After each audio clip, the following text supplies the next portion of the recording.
Hey guys, welcome to this tutorial of ethical hacking and penetration testing. So in this specific course that I would be teaching, I would be mainly concentrating on Kali Linux.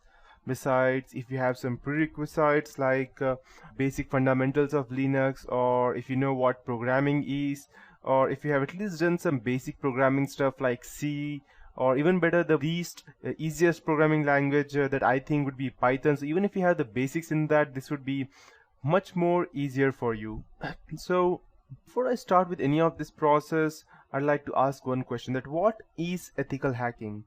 If you are talking about as to getting into someone's or invading someone's privacy, that is not called as ethical hacking. It's just hacking, and hacking can never be ethical.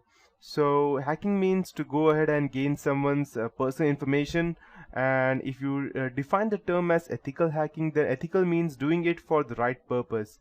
But when you are going ahead and invading someone's privacy, that cannot be considered as ethical, no matter what good you are trying to do.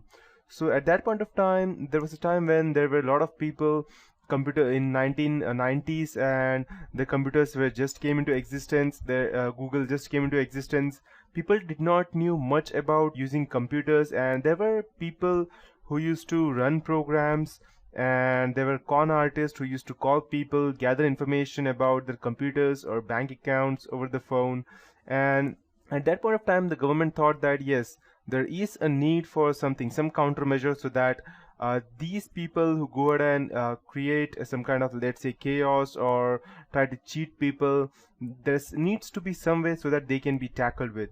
So at that point of time, the government came in, this kind of ethical hacking came into existence, and they defined this term as ethical hacking. So to start with, uh, just before I proceed, let me tell you that ethical hacking is not only necessary for, let's say, for your studies, or to go ahead and get some, let's say, to get a job in a company. If you're just doing this for getting a job in a company, then let me tell you that it's not that easy.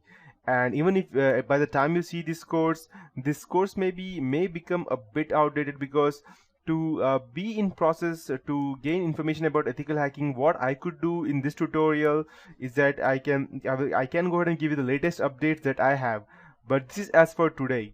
And after 1 week, there may be new updates, there may be more zero-day vulnerabilities, and there may be more different kinds of trojans that I won't be able to secure you from now on. So, and just before I proceed, I would like to tell you that this is just for educational purpose only, and anything that would be used for doing malicious purpose, I don't take any responsibilities for that, or even my company. So to start with, yeah, that's how it is. So in this whole tutorial of ethical hacking and penetration testing, I would teach you what ethical hacking is, footprinting reconnaissance, that means gathering information from different places. Then we need to go and scan the networks, the IP addresses, the WHOIS, the domain names, and we need to go and get into systems. So getting into a system is far different from what we see in movies. It's not like we can just go ahead, and if you see some movies like, let's say, The Matrix, which was very famous, or if you go ahead and see the Hackers movie, or if you see any movie in which they show that okay, this guy is a hacker, so you can see them that they just go ahead, type some random stuff into computers or cell phones, and yes, it is hacked. But no, in reality, that is far away from different.